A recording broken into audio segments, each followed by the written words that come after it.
Evolução em Dois Mundos, primeira parte, capítulo 6. Evolução e sexo. Aparecimento do sexo. Superadas as longas faixas de tempo em que bactérias e células são experimentadas em reprodução agâmica, sem união sexual, né?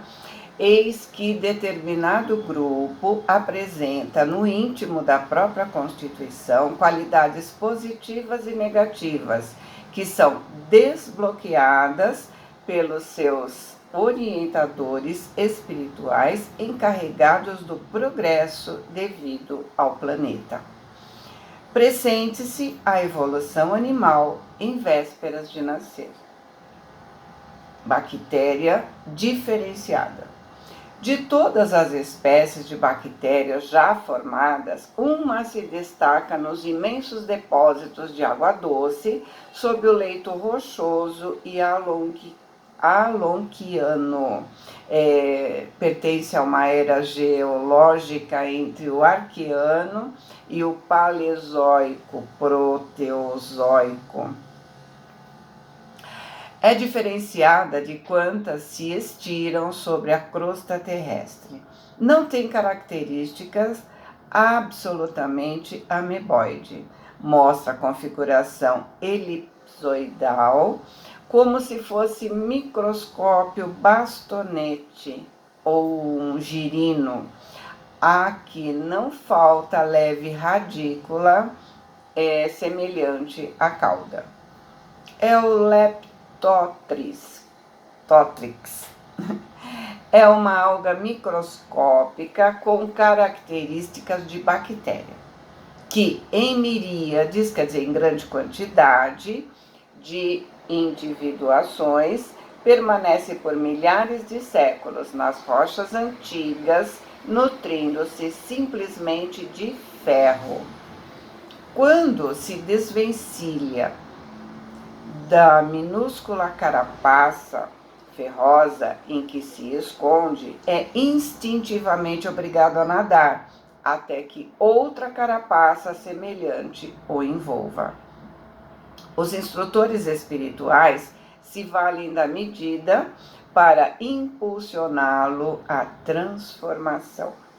Perdendo os diminutos envoltórios metálicos e forçadas a edificar abrigos idênticos que atendam à sua necessidade de proteção, essas bactérias, que exprimem figura importante de união no trabalho evolutivo da natureza, são levadas ao movimento, em que não apenas se atraem umas às outras, nos prelúdios iniciais da reprodução sexuada, mas em que conhecem por acidente a morte em massa, da qual ressurgem nos mesmos ambientes de vida em que se encontram, sob a criteriosa atenção dos condutores da Terra, para renascerem após longo tempo de novas experimentações, na forma de algas verdes, inaugurando a comunhão sexual sobre o mundo. Ou seja,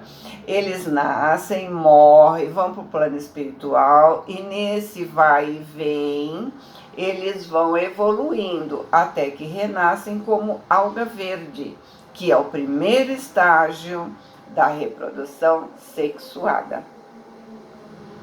E aí ele vai falar das algas verdes.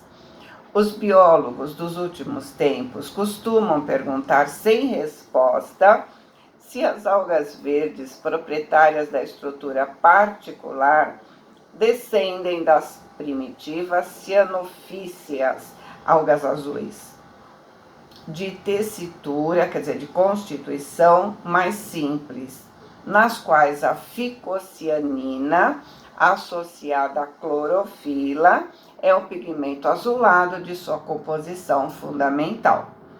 O hiato existente de que dá conta Hugo de Vries ao desenvolver a teoria da mutação das espécies foi preenchido pelas atividades dos servidores da organogênese terrestre, que submeteram a família do Leptotrix a profundas alterações nos campos do espírito, transmutando os seus indivíduos mais completos, que reapareceram metamorfoseados nas algas referidas, a invadirem exuberantemente as águas, instalando um novo ciclo de progresso e renovação. Então, a mutação acontece no plano espiritual. Por isso, a lacuna. Por isso, o materialista não consegue achar o elo entre uma espécie e outra. Concentrações fluídico-magnéticas. Ao toque dos operários divinos, a matéria elementar foi o princípio transubstanciada em massa astronômica de elétrons e prótons, que teceram o largo berço da vida humana, ou seja, a Terra, em plena vida cósmica. E ainda sob a inteligência deles, com a supervisão do Cristo de Deus, semelhantes recursos baseiam a formação dos átomos em elementos. Os elementos se combinam em conjuntos químicos, abrem os conjuntos químicos, dando lugar aos coloides, que são substâncias gelatinosas. Mesclam-se os coloides em misturas substanciais, oferecendo ao princípio inteligente, vindo da amplidão celeste, o ninho propício ao desenvolvimento. Eras imensas transcorreram, e esse princípio inteligente, a mônada, destinado a crescer para a glória da vida em dois planos distintos de experiência, quando se mostra ativado em constituição mais complexa, recebe desses mesmos arquitetos da sabedoria divina os dons da reprodução mais complexa nos cromossomas ou concentrações fluídico-magnéticas especiais, e se apresentam através do tempo pela reflexão constante no campo celular, concentrações essas que, por falta da terminologia adequada do dicionário humano, simplificaremos quanto possível, comparando-as aos moldes fabricados para o serviço de fundição de uma oficina tipográfica. Os cromossomas, estruturados em glândulos infinitesimais de natureza fisiopsicossomática, partilham do corpo físico pelo núcleo da célula em que se mantém e do corpo espiritual pelo citoplasma em que se implantam. E como acontece aos moldes tipográficos, que são formados de linhas para que se expresse seu sentido, eles também são constituídos pelos elementos chamados genes, o que lhe dá, tanto quanto ocorre ao alfabeto humano, a característica de imortalidade nas células que se renovam, transmitindo às sucessoras as suas disposições específicas nas mesmas circunstâncias em que, num contexto tipográfico, as letras e os moldes podem viver indefinidamente no material destrutível e renovável, por intermédio do qual se conservam e se exprimem na memória das gerações. Com o tempo, os cromossomos se diferenciam nas províncias da evolução, segundo a espécie, como variam as criações do pensamento impresso de acordo com os moldes tipográficos nas esferas da cultura. Assim como a gente muda as palavras, né? Eles mudam a evolução deles. Os elementos germinativos, os que geram, são minuciosamente analisados e testados nas plantas, até que sofram transformações essenciais na química das algas verdes, de cuja constituição caminham no rumo de mais amplos desdobramentos. Filtros de transformismo. O princípio inteligente, a mônada, é experimentado de modos múltiplos no laboratório da natureza, constituindo-se pouco a pouco sua organização físico-espiritual e traçando-se entre a terra e o céu a destinação final. Com o amparo dos trabalhadores divinos, a mônada fixa em si mesma os selos vivos da reprodutividade que se definem e aperfeiçoam no colo dos milênios, deixando para trás como filtros de transformismo não somente os reinos minerais e vegetais, instituídos de recepção e expansão da onda criadora da vida, em seu fluxo incessante, como também certas classes de outros organismos que passariam a coexistir com os elementos em ascensão, como acontece ainda hoje quando observamos ao lado da inteligência humana relativamente aprimorada, plantas e vermes que já existiram no pré-câmbrico inferior. Os tecidos germinais sofrem por milhares de anos provas continuadas para que se possa aferir, medir, o seu valor e se apure o seu adestramento. Aparecem formas monstruosas e desaparecem, desde os anelídeos aos animais de grande porte, por séculos e séculos, até que as espécies conseguissem acomodação nos próprios tipos. Entre as que chegam à luz e as que se fundem nas sombras, ou seja, aquelas que vão desaparecendo, traçam-se parentescos profundos, ou seja, as mais antigas vão dando lugar às mais novas, mais aperfeiçoadas. Os cromossomas permanecem imorredouros através dos centros genésicos de todos os seres, encarnados e desencarnados, plasmando alicerces preciosos aos estudos filogenéticos do futuro. A matriz que vai formar o novo corpo está marcada no perispírito como fruto de evolução. Tá? Descendência e seleção. No entanto, é justo lembrar que os trabalhos gradativos da descendência e da seleção, que encontrariam em Lamarck e Darwin expositores dos mais valiosos, operavam-se em dois planos.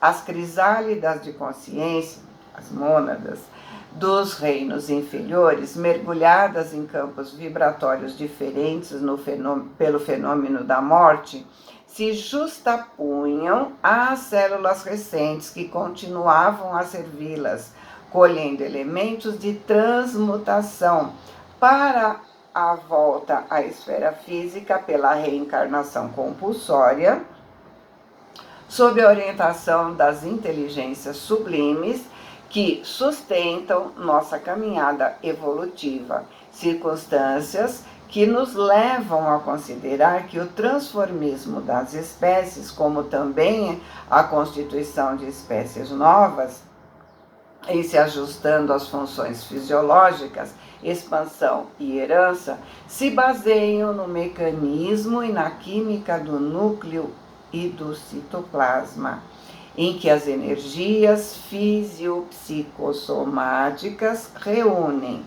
Então, quando a matéria morre, a essência vibratória vai para o plano espiritual. E nesse plano, as mônadas mergulhadas em campo vibratório diferente colhem elementos de mutação.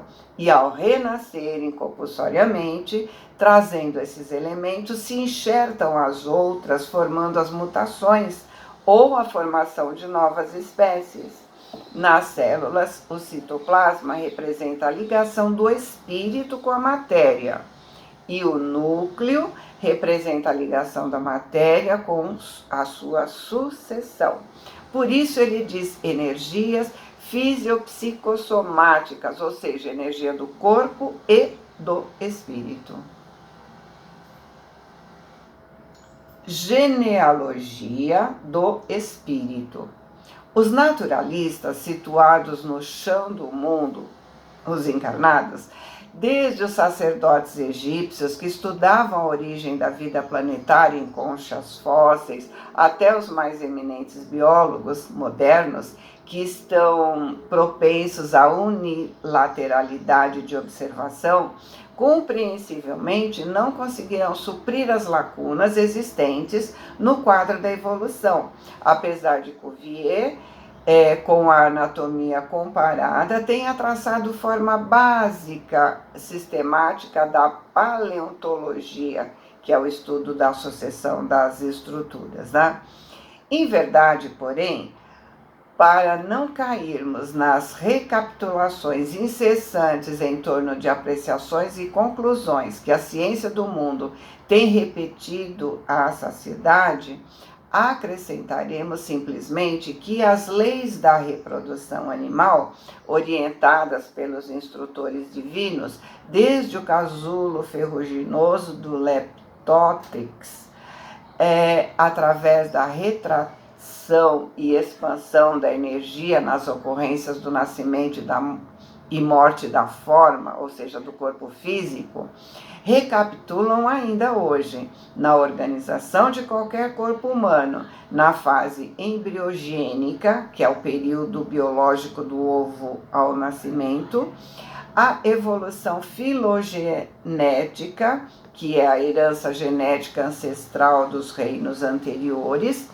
de todo o reino animal, demonstrando que além da ciência que estuda a gênese das formas, há também a genealogia do espírito.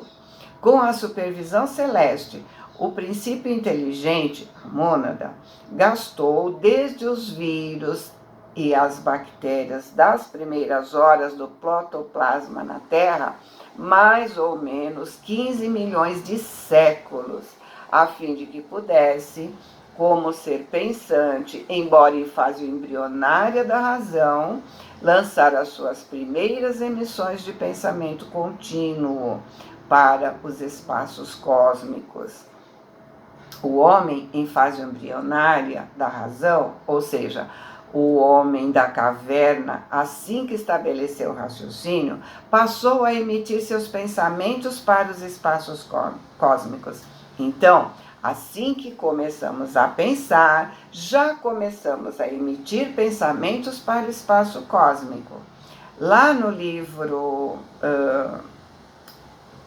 Nos Domínios da Mediunidade, no primeiro capítulo, André diz: nossa mente é um núcleo de forças inteligentes gerando plasma sutil, que ao se exteriorizar incessantemente de nós, oferece recursos de objetividade às figuras da nossa imaginação, sob o comando dos nossos próprios desígnios. Ou seja, quando pensamos, produzimos matéria que dá forma aos nossos desejos. Amor e ódio também são plasmados. A ideia é um ser organizado por nosso espírito, a qual o pensamento dá forma e ao qual a vontade dá movimento e direção. Então você deseja que alguém seja feliz, você endereça para aquela pessoa essa matéria que chega a ela com aquela forma e que é a sua vontade imprimiu. Arquitetamos com a nossa mente e depois materializamos. Olha a nossa responsabilidade. Aí ele termina o capítulo, né? Do conjunto de nossas ideias resulta a nossa própria existência. Quem não lembra e quer ver mais detalhes lá, né? Primeiro capítulo do Domínios da Mediunidade. Pedro Leopoldo, 2 de fevereiro de 1958. Boa semana. Fiquem com Deus. Amo vocês.